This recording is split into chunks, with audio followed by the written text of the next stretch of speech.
बाप रे, मुझे ये नहीं समझ में आ रहा है कितने सारे औजार इनके पूजा स्थल पे क्यों रखे हुए हैं। हिडिंबा माता एक्चुअली राक्षसों की फैमिली से बिलोंग करती थी। गुड मॉर्निंग पीपल, मेरे पीछे एप्पल का पेड़। आज मेरा मनाली में दूसरा दिन है और मुझे लद्दाख जाना है। तो मेरा आज का प्लान ये है कि मैं ओल्ड मनाली एक्सप्लोर करूँ। इसमें आता है हिडिंबा माता का मंदिर। एक विक्रेता मेरे पीछे खड़े हैं ताकि मुझे कुछ बेच दे। अभी ही इस कंफ्यूज कि वो मुझे अप्रोच करे कि नहीं करे, क्योंकि मैं कैमरे के सामने खड़ी हूँ।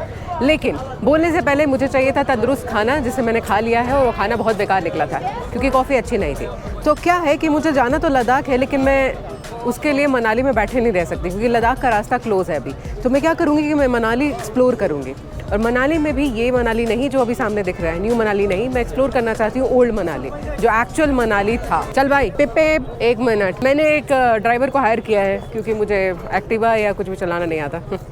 चल ड्राइवर, मुझे स्कूटी पे बिठा दिया गया है, पर मैंने ब्रेक पकड़ रखा है। ब्रेक जोर से ऐसे होल्ड कर रखा है ताकि गाड़ी इधर उधर नहीं जाए, लेकिन मुझे कुछ चलाना नहीं आता है। बहुत ज़्यादा अजीब सी सिचुएशन हो गई है, अब मैं कहीं जा नहीं सकती हूँ। ये जो इतने लंबे लंबे पेड़ दिख रहे हैं, ये एक्चुअली देवदार के पेड़ हैं। इसकी लकड़ी बहुत अच्छी होती है और इसे फर्नीचर या बड़े बड़े इंफ्रास्ट्रक्चर, टेम्पल्स बनाने में यूज किया जाता है। और देवदार का एक स्पिरिचुअल महत्व भी है। इसे माना जाता है कि ये शिव जी का घर है, मतलब लोग इसको पूजते हैं। और अभी हम जहाँ जा रहे हैं हिडिंबा माता के टेम्पल में, वो टेम्पल चारों ओर से देवदार के पेड़ से ही घिरा हुआ है। हिडिंबा एक्चुअली यहाँ पे बहुत स्पेशल गॉडेस है जिनकी पूजा यहाँ के लोग करते हैं जब कुछ भी होता है ना। जैसे कि अभी फ्लड आया था, जो हिमाचल के लोग हैं वो कहते हैं कि फ्लड आने से पहले हिडिंबा माता ने संकेत दिए थे कुछ लोगों को, मतलब कुछ लोगों को ऐसे सिक्स सेंस आया था कि कुछ होने वाला है, कुछ प्रलय आने वाला है। तो यहाँ के लोग ना बहुत ज्यादा स्पिरिचुअली कनेक्टेड है गॉडेस से। टेम्पल का एंट्रेंस है, यहाँ से हम घुस सकते हैं गाड़ियों के साथ साथ। हालांकि ये पार्किंग जोन है। ये देखो, ये सारे देवदार के पेड़ है यहाँ पे। हिमाचल के ऐसे कोई भी फेमस प्लेसेस पे जाओगे तो यहाँ पे ट्रेडिशनल ड्रेसेस रहते हैं ताकि आप उन्हें पहन के ट्राई कर सको और थोड़ा सा हिमाचली लुक में आ सको। ये देखो कैसे याक को हेयर कट करा के लाया गया है ताकि फोटो खिंचवाया जा सके इसके साथ। ये वन विहार भी है माता का टेम्पल होने के अलावा, और यहाँ पे कदम कदम पे विक्रेता है। जैसे कि मैंने बताया था, जैसे मॉल रोड में है, यहाँ पे लोग अपना जीवन चलाने के लिए कुछ ना कुछ करते हैं, माता के टेम्पल की ओर पहले मुड़ते हैं।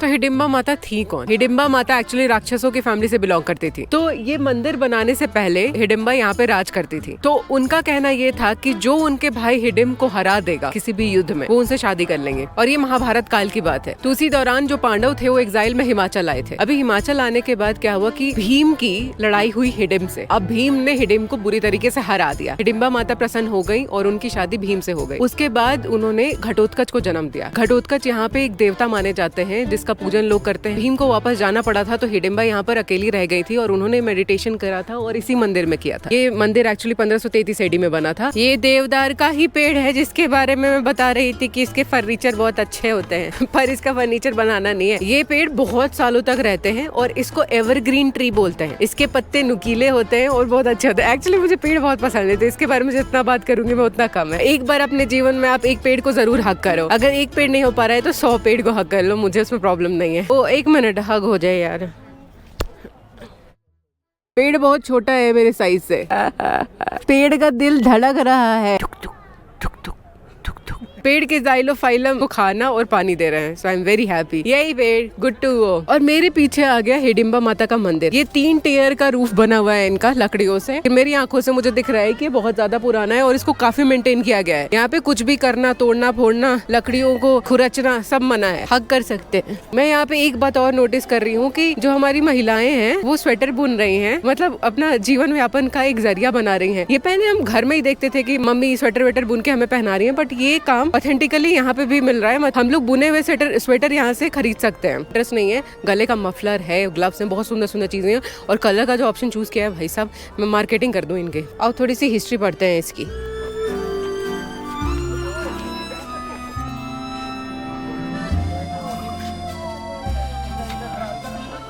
मैंने हिडिंबा माता बोला है, यहाँ पे हडिंबा भी बोला जाता है उनको। उनके जो पुत्र थे हिडिंबा माता के, घटोत्कच, उन्होंने महाभारत में अर्जुन की जान बचाई थी, इसलिए उनको बहुत मान दिया जाता है। श्री कृष्ण ने हिडिंबा माता और उनके पुत्र दोनों को बोला था, आपके इस बलिदान को पूर्ण जीवन सब लोग याद रखेगा, आप फिक्र मत करो। वैसे तो इस फूल के साथ फोटो खिंचाने के पैसे लगते हैं, पर क्योंकि मेरे पास अपना कैमरा है तो मैं इसके साथ फोटो खिंचा सकती हूँ। ये एक्चुअली हिमाचली ड्रेस है, इस ड्रेस को पहन के फोटो भी खिंचवा सकते हैं। बाकी सारी व्यवस्था है यहाँ पर, वॉशरूम भी है पीछे। बच्चे कहीं भी बगान में घूम जाए, माता पिता को फिक्र करने की जरूरत नहीं है, क्योंकि ये माता का मंदिर कहीं ना कहीं से मिल ही जाएंगे। वो टेम्पल के अंदर चलते हैं। ये इतनी लंबी लाइन लगी है माता जी के दर्शन के लिए। मुझे लगा था ये तो भीड़ होगी सिर्फ मंदिर के आउटर एरिया को देखने के लिए, पर मुझे नहीं लगता है कि आज मैं माता जी के दर्शन कर पाऊंगी इस भीड़ के हिसाब से। वैसे ये ऑफ सीजन की बात है जो इतने सारे लोग हैं, ऑन सीजन में तो यहाँ पे कदम रखने की जगह नहीं मिलती होगी। बहुत खूबसूरत मंदिर है, बहुत तरीके से मेंटेन किया गया है इसको। ऐसा नहीं है कुछ कि अभी का कंस्ट्रक्शन करके इसको मोल्ड कर दिया गया है, जैसा है वैसा प्रिजर्व रखने की कोशिश की गई है। आके ब्लॉग देखिए फेसबुक पे। Thank you.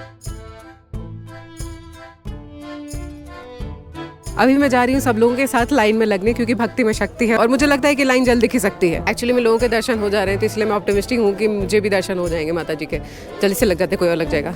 क्या आप मुझे देख के बता सकते हैं कि कितनी लंबी लाइन है और मुझे कितना टाइम लगेगा? रहने दो, आप एंजॉय करो बस वीडियो। फिर फाइनली मैंने मंदिर के परिसर में कदम रख दिया है। वैसे इसका एंट्री एग्जिट बहुत छोटा है, जो सामने है वही एंट्री एग्जिट है, लेकिन क्योंकि लोगों की भीड़ बहुत ज्यादा रहती है इसलिए एक लंबा लाइन घुमा के इधर से जाके उधर से क्लॉकवाइज एंटी क्लॉकवाइज एंट्री कराते हैं और फिर एग्जिट कमरे पुट पुट पुट पुट ऐसे लोग बाहर निकल जाते हैं और इधर लोग मजे कर रहे हैं।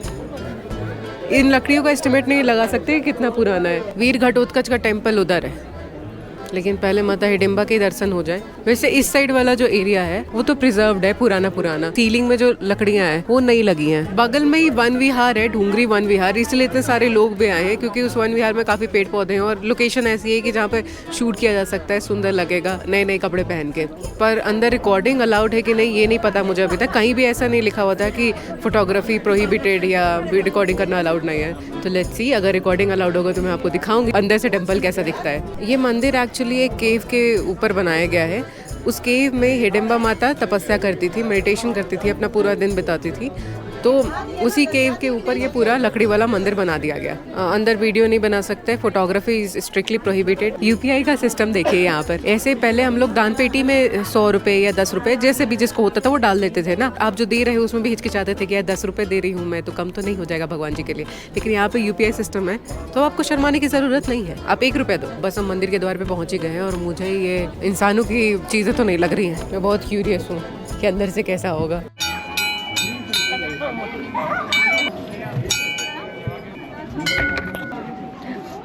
माता जी के चरण जहाँ पे पड़े हैं वहीं पे मूर्तियाँ भी हैं और उसी को लोग पूजते हैं। और जहाँ पे उनका चरण है उससे ऊपर ही थोड़ा सा पत्थर का स्लैब रख दिया गया है ताकि एक मंदिर जैसा भाव आए। गर्भगृह जिसको बोलते हैं, वो बहुत बड़ा है, बहुत कूल है। कूल मतलब टेम्परेचर में भी कूल और ऐसे भी बहुत ज़्यादा कूल है। तो बहुत जल्दी दर्शन हो गए, ऐसा नहीं मुझे लगा कि बहुत लेट होगा, पर जल्दी बहुत सिस्टम सही है अंदर। एक जाएगा एक आएगा और ज़्यादा भीड़ नहीं लगनी है। और प्रसाद भी मिलता है, प्रसाद भी बहुत अच्छा था। मुझे भूख भी लग रही थी तो प्रसाद से मैंने अपना पेट भर लिया। एक बार तो मेरा भी मन कर रहा है यार हिमाचली ड्रेस पहनने का। 50 रुपीज़ ओनली। यहाँ पे चुन्नी बांधी हुई है, किसी ने मन्नत मांगी होगी कुछ, उसी से रिलेटेड बांधा हुआ होगा। मेरी मन्नत यही है कि सबकी मन्नत पूरी हो जाए। एक मिनट, कौन सा ज्यादा शैतान है?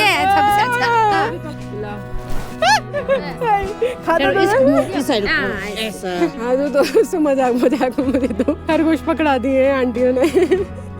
एक पे एक फ्री मिल रहा है कि नहीं? अच्छा सांस भी ले रही है। चल भागते हैं, जा रही हूँ आंटी, बाय। ऐसी छोटी छोटी चीज़ें आप कर सकते हो यहाँ के लोगों को हेल्प करने के लिए। और मोस्टली जो लोग यहाँ पे ये सारी चीज़ें कर रही हैं वो महिला ही हैं, तो उनको हेल्प करने में बहुत मज़ा आता है वैसे भी इन जनरल। ठीक है, अब चलते हैं घटोत्कच मंदिर की ओर। जो मैंने दोनों खरगोश होल्ड किए उसके मुझे लगे 40 रुपीज़। 20 रुपए इस खरगोश के, 20 रुपए इस खरगोश के। जिस ड्रेस को पहन के आप फोटो खिंचवा सकते हो, जो हिमाचली ड्रेस है, उसका कॉस्ट है 50 रुपीज़। जनरली जब पीक सीजन होता है तो ये लोग 200-300 तक चार्ज करते होंगे। यहाँ पे अगर कोई कुछ नहीं भी लेके आ रहा है, सॉल, स्वेटर या कुछ छूट गया हो घर में, सब चीज़ की अवेलेबिलिटी है। यह घटोत्कच का पूजा स्थान।